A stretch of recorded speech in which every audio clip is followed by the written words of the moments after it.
أشهد أن لا إله إلا الله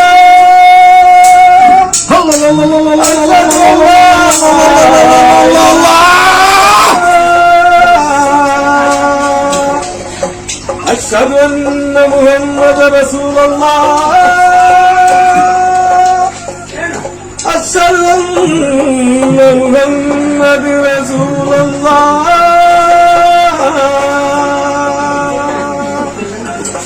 حي على الصلاة حي على الفلاح حي على الفلاح حي على الفلاح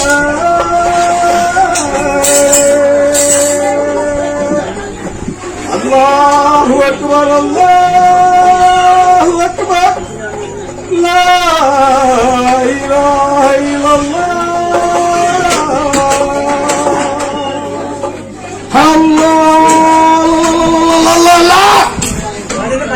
اسلام میں استعمال ہوتی ہے انسان کی آواز، اور انسان کی آواز یہ جتنے اعلیٰ ہے ان سے کہیں بہتر ہے اور سریلی ہے۔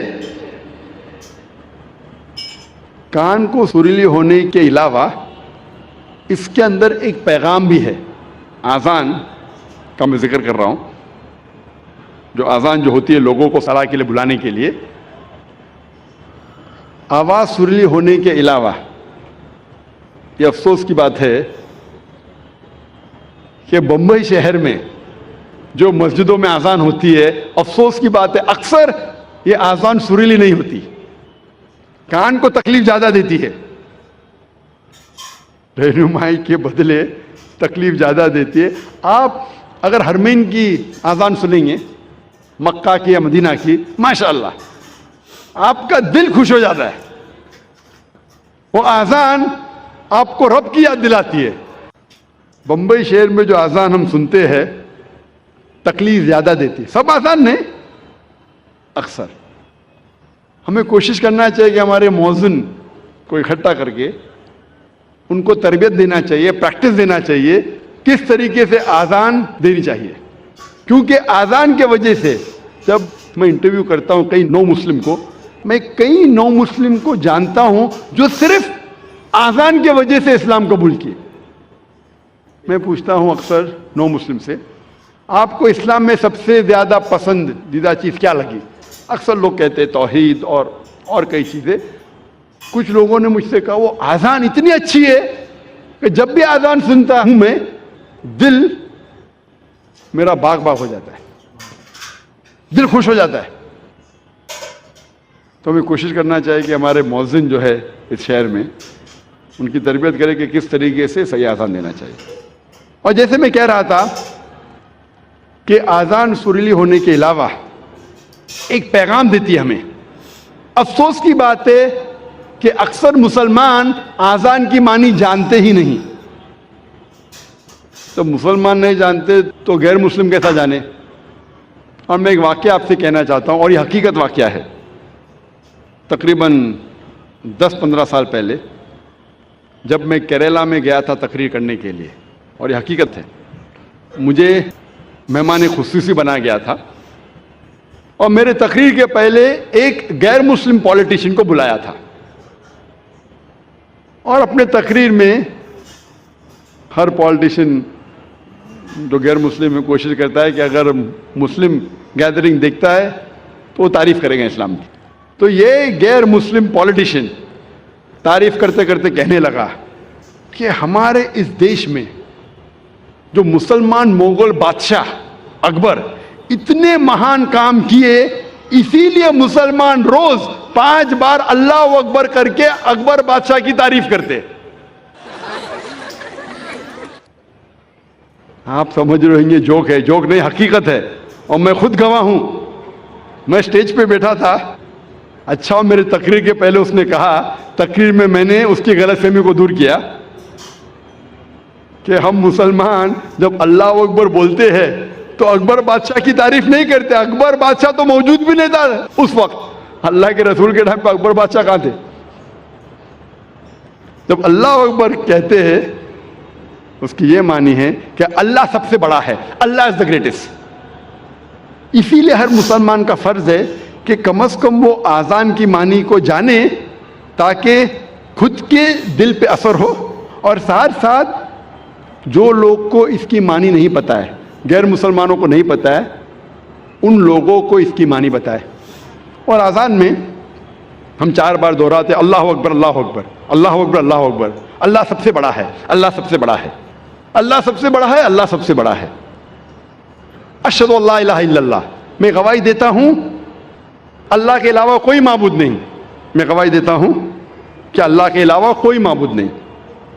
اشہد ان محمد رسول اللہ، میں گواہی دیتا ہوں کہ محمد صلی اللہ علیہ وسلم اللہ سبحانہ و تعالیٰ کے رسول ہے. میں گواہی دیتا ہوں کہ محمد صلی اللہ علیہ وسلم اللہ کے رسول ہے. حی علی الصلاح، حی علی الصلاح، آؤ صلاح کی طرف، آؤ صلاح کی طرف. حی علی الفلاح، حی علی الفلاح، آؤ فلاح کی طرف، آؤ فلاح کی طرف، آؤ کامیابی کی طرف، آؤ کامیابی کی طرف، آؤ اچھے کام کی طرف، اچھے کام کی طرف. اللہ اکبر اللہ اکبر، اللہ سب سے بڑا ہے، اللہ سب سے بڑا ہے. جب ہم آذان کی معنی کو جانیں گے پھر ہمارے دل پہ آذان کا اثر اور گہرا پڑے گا. صرف عربی نہیں جاننے کے باوجود پڑھتا ہے الحمدللہ ثم الحمدللہ، لیکن اگر اس کی معنی جانے تو انشاءاللہ یہ اور گہرا اثر کرے گا آپ کے دل پر اور آپ کے دماغ پر. اللہ تعالیٰ فرماتے سورہ جمعہ میں سورہ نمبر 62 آیت نمبر 9 میں کہ جب آپ جمعہ کی اذان سنتے ہیں تو فوراً جمعہ کی نماز پڑھنے کی طرف جائیے، جماعت کی طرف جائیے. اذان صلاح جو جماعت میں ہوتی ہے اس کے پہلے دینا ضروری ہے.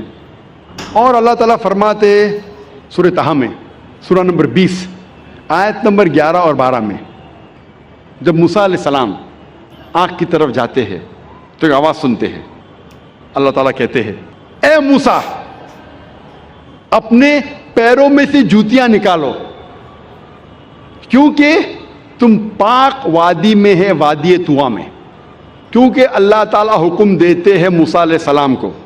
اس حکم کا ذکر ہے قرآن مجید میں سورہ طٰہٰ میں سورہ نمبر 20 آیت نمبر 11 اور 12 میں. اسی لیے ہم مسلمان صلاح کے پہلے ہمارے جوتیاں نکالتے ہیں. اس کا ذکر آتا ہے یہودی اور عیسائی مذہبی کتابوں میں بھی.